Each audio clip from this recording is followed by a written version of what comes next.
So we're talking about step 10. You've heard lots tonight about step 10 in our prayers and in our openings. But I want to continue from a message I was doing a couple of weeks ago when we're talking about spirituality. And 2 weeks ago we talked about the stumbling blocks, the things that stop us from growing in our spiritual self. And spirituality is such an important part of our recovery. I believe that if we don't get the spiritual part of our program, we will continue to struggle and struggle and struggle. Or at least if we do get the spiritual part of it, it makes life just a little bit easier to live our life one day at a time. So if you remember, those stumbling blocks were fear, discouragement, anger, impatience, complicating the simple. Oh boy, do we ever do that well. And the last, but certainly not least, something I talk about a lot around here is ego. And we figured out last week that, or a couple of weeks ago, that ego stood for edging God out. So when we start pushing God out of our lives, our ego starts to go up, our humility starts to go down, and we start taking our will back. And that's what we want to try to avoid. We want to give it to God. Certainly a hindrance to building your spiritual self stands in edging God out. So we deal with these stumbling blocks. Many of them, I'm sure, showed up in your lists of defects of characters. They certainly showed up in mine. They are also something that we must work on almost every day. They'll leave us for a while, and if we forget about them, they creep back in and they sneak back into us. So that's a daily event that we need to work on those. If we do, they diminish, and our spirituality will grow. Now, the 7 building blocks of spirituality are these. They're honesty, prayer, faith, discipline, coping, and coping includes acceptance and letting go. A companion or a sponsor, and last but certainly not least is gratitude. And gratitude is something that the people that know me and work with me hear a lot. We need to have an attitude of gratitude. We need to build gratitude lists. And I'm going to get into that more as we go along. So the first building block that's listed here is honesty. And it's one of the core principles, I believe, in life. In our drug court program, the 2 core principles that we function on are honesty and accountability. And they are so important to us in recovery. In the Bible, it talks about truth. When it talks about truth, it's talking about honesty. If we are to get closer to our Creator, as He is inviting us to do, we must begin by getting honest. This honesty isn't necessarily the cash register kind of honesty, but it could be. And that does come as well. This is the type of honesty that forces each of us to take a look at ourselves and accept ourselves as we really are. Honesty that forces us to take a look at our relationship with our higher power as it is, not as others think it should be. Honesty that requires us to look at how we relate to other people. We must confront our preconceived and comfortable notions. It asks us to face harsh truths rather than give in to a lie, which might be more comfortable than being honest. It may also be embarrassing if we have to tell the complete truth, and that's okay. It's also easy to manipulate the truth, especially when I want to do something that I shouldn't. There are many examples in the Bible about this one that comes to mind.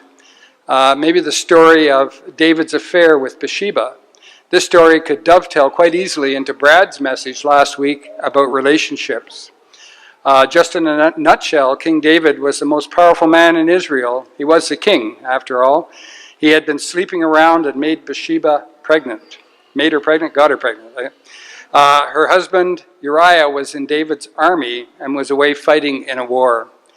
David thought, and he conceived a plan how he could cover up this pregnancy by bringing Uriah back so that he would sleep with his wife and they would think it was his baby. However, when Uriah came back from the war, because his fellow men were still on the front lines, he would not go and sleep with his wife. He found that to be disrespectful to the men that were fighting. So David's plan backfired. So when he went back to the front lines, David asked his other army guys to pull back from the front and leave Uriah up front so he would be killed. Honesty must become a way of life, not something that you do now or then, or something you try to use to get yourself out of a difficult situation. We must strive to be honest in all areas of our life, and this is an important part of our spiritual development and for moving forward in our program. You can't have one without the other. The next building block is prayer, and we talk about this one a lot.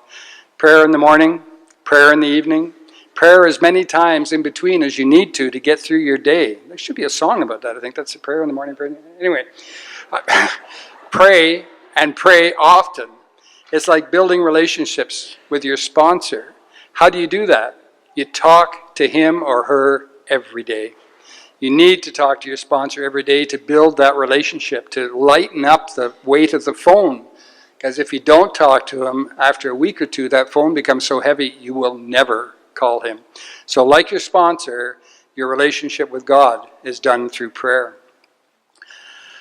The more you pray, the easier it gets. And I believe in it. Things start to get much better when you pray and pray often. You become more relaxed, and the answers to your problems and situations seem to become revealed to you.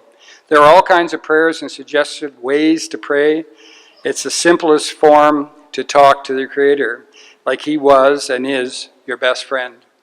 So just talk to Him like He's your best buddy, like you would talk to your friend when you phone him on your cell phone. That's how you do it.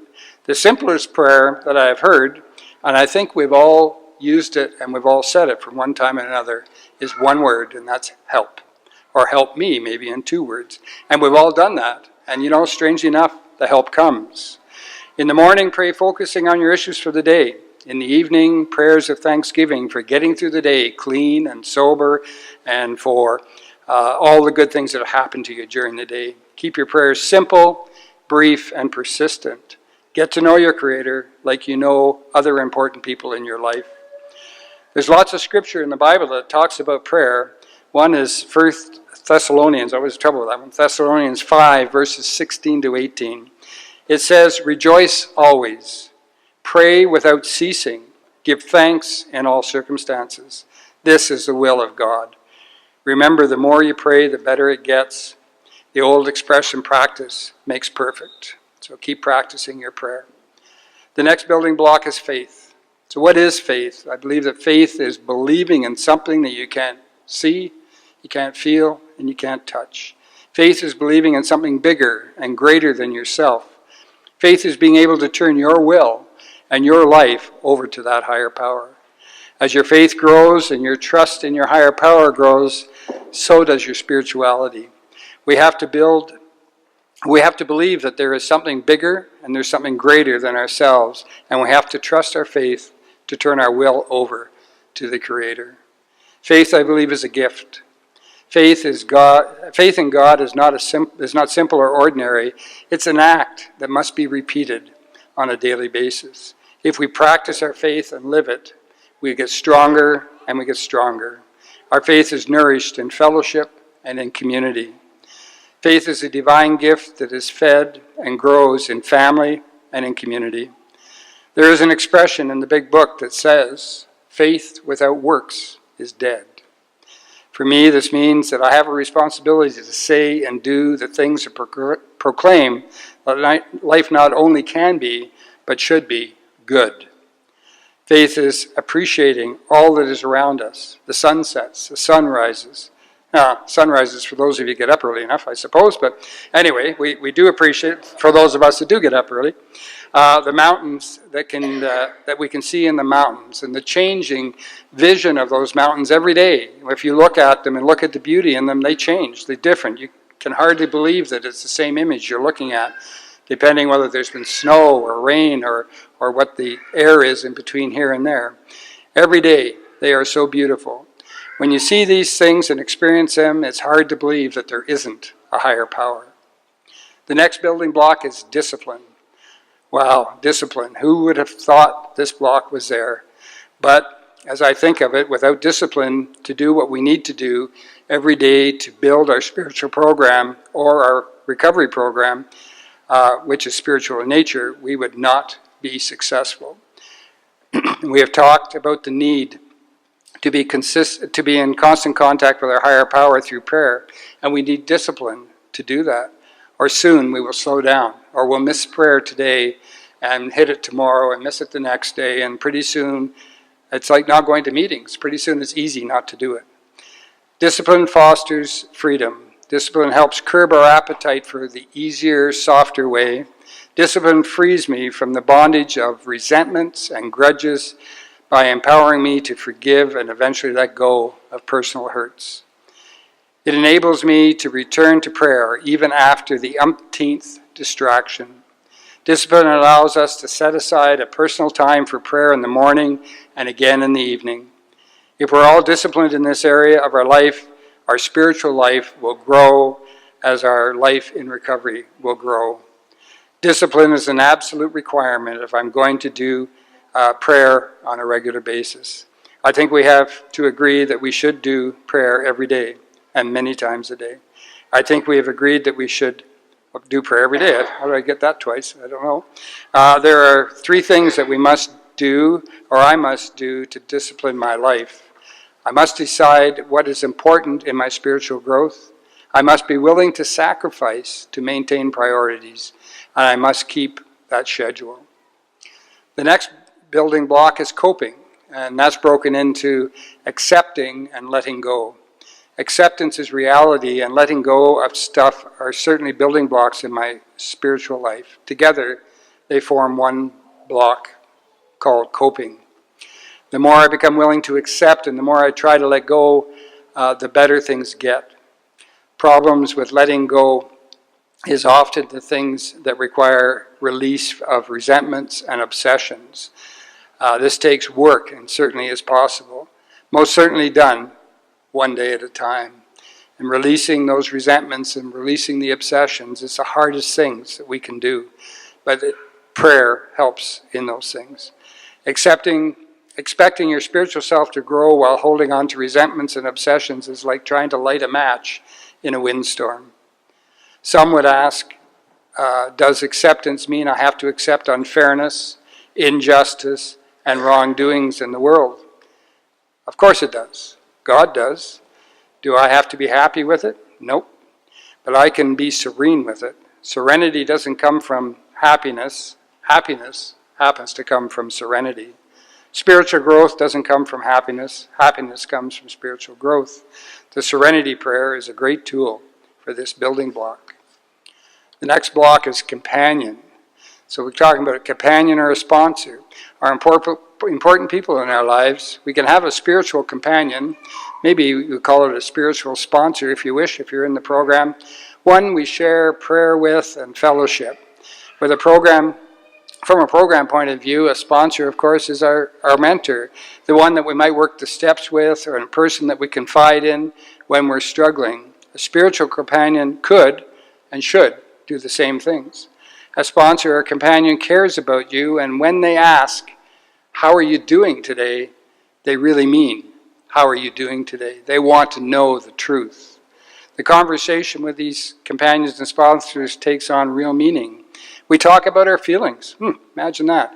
What are we afraid of? And how do we work through the anxiety and the fears and the other issues that are here bothering us today?